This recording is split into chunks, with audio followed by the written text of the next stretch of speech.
Hi girls, welcome back to my channel. Thank you for waiting patiently. Today I want to do a fibroid surgery update because I want to share with you guys some things I would say you need, some things you don't want to do, and just give you guys my experience. I had my surgery on June 12th, so July, August, and September, almost 3 months now? Yeah, I've had 3 periods. And I watched so many of these videos and was terrified. Like, don't do that. You're gonna watch videos on YouTube, you're gonna see everybody else's experience, but I wanna give you mine because I don't want you to be scared. I don't want you to be like terrified and scare yourself to death that you don't have a surgery, because if you just prepare yourself and have a good doctor that you trust and I don't know, watch some more videos like this that aren't to scare you, because some girls' experiences scared me to pieces, and then some girls' experiences, I was like, okay, they weren't too bad. So starting off, good news, girls, I've had three periods so far, no pain. If you watch my previous video, I gave all my symptoms, which were bloating. The bloating started about 2 years ago, before my period. The swelling, the bloating, especially if I had like gluten, no pain, no cramps. I would get ringing in my ears. None of that happened. No dizziness, no nausea, no diarrhea, no passing out in pain. Nothing. I feel the same. The period is also lighter. Like, it's lighter. I would say it lasts the same amount. Like, it lasts 4 or 5 days. But it's much lighter, and the only feeling I have is that I'm wearing a pad, so I feel that, but I have like no discomfort. I did get on my last period a little bit emotional. Before your period, your hormones are all off, so I was a little emotional, but no pain. So, oh my God, it is life-changing. I was able to fly. I took 2 trips, and I don't have to worry about I'm on my period. When do I have to fly now? I don't want to be in pain. What if I have diarrhea? What if I have to vomit because I'm on my period? None of those are my problem anymore. So it is so worth it. It is so worth it. If you're scared, you're thinking about it. I had an open myomectomy. Some people, oh my God, girls, when I posted this on TikTok, on Instagram, so many of you commenting your experience, because it's so many of us that are suffering in silence, and it's so many people having this surgery. It's not talked about enough, so I want to raise some awareness for you guys. But I chose to have an open myomectomy. That was a question some people were asking. Open myomectomy meaning I didn't have laparoscopic surgery with the machine. It's called the Da Vinci robot. That is a machine that they go in and they puncture, like little punctures around your belly. I didn't want scars. I also could get keloids. I don't want keloids. I don't want scars. Like, I love working out. I love wearing a bikini. And I saw a video on YouTube and this girl had these scars all over her belly. So I had a pre-op appointment with the doctor, and I knew in my mind I was not having that surgery. The doctor was taken aback. She kind of like went back in her chair like, oh wow, nobody has ever asked me to have an open. They just want the laparoscopic. Open myomectomy means you have to stay in the hospital at least 1 night. It's a more intensive surgery. They open you up. So my incision, it's a lower incision. It's like here to here, just 1 scar. If I would have had to have the laparoscopic, it would have been 6 incisions all around my belly, and I was not. I just don't want it. If you have to have that, I don't know. If you want that, it's supposed to be better for you because it's less of a downtime. 4-week recovery for laparoscopic, 6 weeks for open. And I had to have a Foley catheter in the hospital. I had to stay 2 nights in the hospital because my iron was low. So they wanted to give me iron the next day. But we'll get into that. And so I stayed 2 nights in the hospital instead of 1. My friend came in town from California to help me you need someone there for you. I keep seeing people saying, oh, you don't need anybody there. Have someone there. I have a dog, like, and I have stairs. I don't have an elevator in my building. Have someone there to help you out. You're gonna need help. Cooking, cleaning, like, you're gonna need help. Okay, so let's walk through the surgery. So, how it went, I had a pre-op appointment with the doctor where we discussed what surgery I was gonna have, and then they sent me across the street to have lab work done and my like blood typing in case I need blood during surgery. Then there I met with a nurse and she gave me like my pre-op instructions. She said that the anesthesiologist would call me, and this was, I believe this was a week before surgery because they want your labs to be like a week prior, your labs to be new. Anesthesiologist called me and went over everything with me, asked me like, you know, do I have a problem sleeping? Have I had surgery before? Any reaction to anesthesia before? And so forth. Very short conversation. He was really nice. What else? So yeah, so then I had labs at the pre-op appointment. And then the day of surgery, I was like first case. I think I had to be at the hospital like 4 in the morning. And I went to the lobby, checked in. Then the little host lady, concierge, she kind of let me back, got into a gown, got an IV, and then you take, what was it? It was for nausea. I forgot what they gave me. They gave me something for nausea. And I kind of waited there until surgery came, and that was maybe like an hour or so because the doctor was running late. One thing you need before surgery is Colace. Start taking Colace. It's a stool softener. When I was in my when I was waiting for surgery, I had to have a bowel movement. So I had to like take my IV pole, go out into the hallway, whatever. I had to go. I didn't want to have to like think about that after surgery. After surgery, I didn't have a bowel movement for 4 days. 4 days, okay. So I had surgery. They wheeled me back, and then I think I had to get on a different table, and then I was just out. Whatever they put in the IV, I was out. And I woke up, and I remember waking up, and I remember seeing a clock on the wall, and I remember the nurse was like, let me know when you have pain. She was giving me IV pain medicine, Dilaudid, and she said, let me know when you have pain, and once you go to the floor, the regular room floor, you can't have this anymore and as often. So if it was, first it was like every 15 minutes I needed pain. I kept looking at the clock, and I'm like, okay. And it just felt, the pain felt like, kind of like cramp pain, like you just were on your period.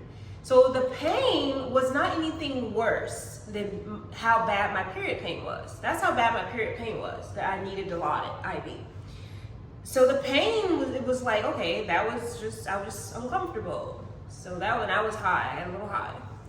So I think I asked for the pain medicine 3 times, like 20 minutes apart, and then like 5 minutes and 5 minutes. And then they were waiting for my room, went to the room, got in bed, and I vomited. And that was the first time I vomited. Okay, so as far as the pain, you have incisional pain, and then you kind of have just pain with movement, right? But nothing was worse than the period pain. So it just, I was okay. And then after anesthesia, they want you to get up, they want you to walk. Stayed in the hospital those 2 nights. They came and got my blood in the morning, like 5 in the morning, came and drew your blood. The next day I needed iron, which we will talk about this. I take Floridex. My friend told me to take this 2 years ago because it grows your hair. This is liquid iron and herbs. People take it just for energy. It's liquid iron. So I take this, one of this is almost empty. I was already taking this daily. I recommend taking your iron because, you know, with fibroids, a lot of us have low iron. And I'll show you what it looks like. I get it from Amazon. It's in my Amazon shop if you're looking for it. I think you take a little less than this, but once a day. And it's kind of sweet. It kind of reminds me of like a better tasting prune juice. But get you some liquid iron. It's good for energy and helps your hair grow. You want to get prunes. Take your prunes. Now for me, 1 a day was fine. I usually have bowel movements daily. For me to not have a bowel movement in 4 days was a lot, okay? So in the hospital, the second night, I think I had a lot of gas pain. So then when you get up and walk, I heard from watching videos that the gas pain will like travel to your shoulder. I didn't have any of that. It was just like a fullness. I couldn't it was just pressure. That's what the gas pain felt like. And walking did help with that. So the CNA, the nurse was so nice, like 2 in the morning, they were walking with me up and down the hallway, just kind of move some of that gas out the way. So you want to get up and walk to get everything moving. Okay, food, take it light. I think I had ordered like tuna salad sandwich and pancakes. No. All I could eat after surgery, I had Campbell's chicken noodle soup and salads. That's all I ate for at least 3 weeks. All I ate. Okay, so one thing you're gonna need, also, an elevated toilet seat helped me. I got this off Amazon.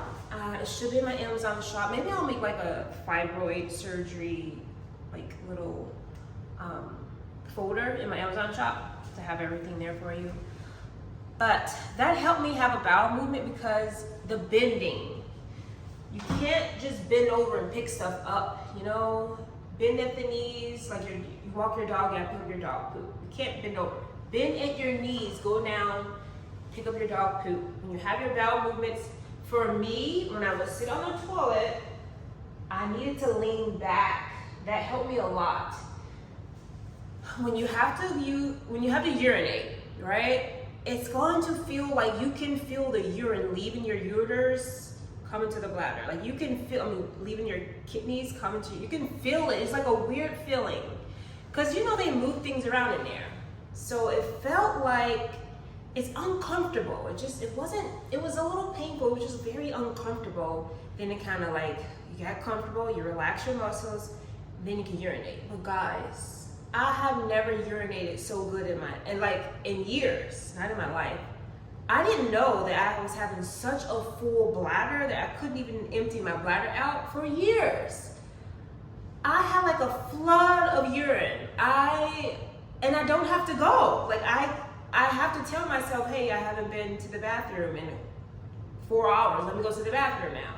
Before, I was running to the bathroom like every hour, probably. Every hour, I always felt like my bladder was full. I just feel so relieved. So you are gonna feel so much better. I just wanna tell you, like, you're going to feel so much better, I'm telling you. So that night, the nurse practitioner came to see me and told me the doctor took out 15 fibroids. They had only told me it was going to be 7 that she could get to. Knowing it would have been more, but she said she didn't want to go digging through muscle. So 15 fibroids, I was in shock. When I saw the picture, how big that one, it was like 13 point something centimeter. Oh, what a relief. I don't feel like I'm sleeping on balls anymore. I don't feel heavy, you know, they're not protruding from my stomach. I have abs again. I've been working out. You're gonna feel so much better. I cannot say it enough. When my doctor told me that, I felt so much better. So I'm gonna tell you too. Sparkling water. I don't know what it is with sparkling water, but 2 weeks, I didn't have sparkling water for 2 weeks after surgery. When I had the sparkling water, it irritated my bladder. It made me feel like I was gonna have a UTI. So I went to the doctor on my 2-week checkup and let them know. They said you could leave a urine culture. I said, I'll just see how I feel. No. The next day, I felt like it just hurt. It burned a little. And so I stopped drinking sparkling water and went away. And I did the urine culture. I went back to the doctor. I did the urine culture and it was negative. So I don't know, sparkling water really irritated my bladder. I don't recommend drinking it. I don't know if it's because it's flavored, maybe they put something in it, but I love this strawberry basil mint. It's so, so good. But after surgery, sparkling water irritated my bladder. What else, guys? I threw up when I left the hospital. When I got out of bed, left the hospital, I threw up again. But I think it was when I took tramadol. I think that was my first time taking tramadol. I threw it up. So I only threw up twice. The pain of sneezing, oh my God. That sneeze hurt because everything contracts, all your that hurt. I had one sneeze. It hurt, girls, it hurt a lot. So you're gonna learn to like split your belly. Like if you have to sneeze or cough, get a pillow and you just hold it to your chest when you have to do that, because it's gonna hurt. That is gonna hurt. Coughing, I couldn't cough. I couldn't like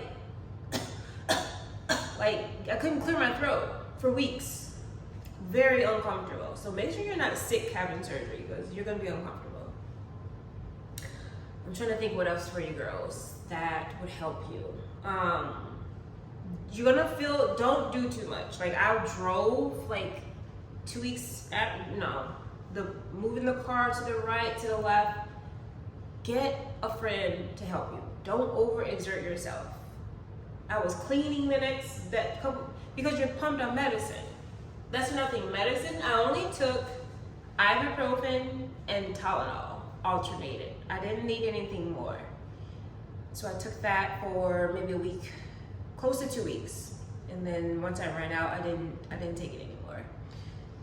So the pain is like, the incision pain is fine now. It's like a straight line, it's brown. Above it, I developed fascia, which I didn't know about. It's like, above my incision, the skin kind of protrudes a little bit. Like, it feels like a hard muscle. And it's from getting cuts in that area.